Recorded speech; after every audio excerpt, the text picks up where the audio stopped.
মানিকগঞ্জের হরিরামপুরের কান্ঠাপাড়া থেকে বহলাতুলি বাজার পর্যন্ত 2 কিলোমিটারের সড়ক।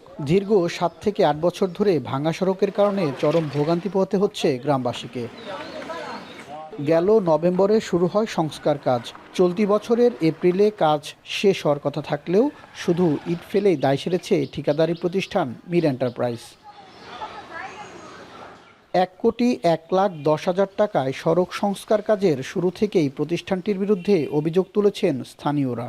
জানান, সড়কে ব্যবহার করা হচ্ছে নিম্নমানের ইটের খোয়া, যার কারণে সড়কের স্থায়ী হওয়া নিয়ে দেখা দিয়েছে শঙ্কা।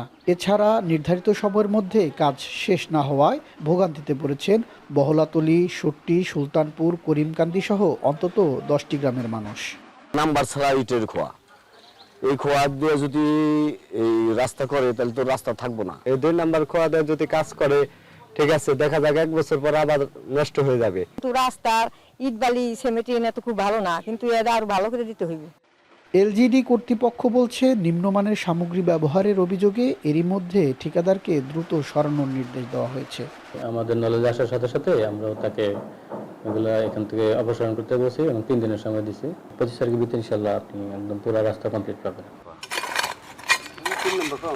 নিম্নমানের সামগ্রী ব্যবহার করে সড়ক নির্মাণ কাজ করায় এর স্থায়িত্ব নিয়ে প্রশ্ন তুলছেন এলাকাবাসী।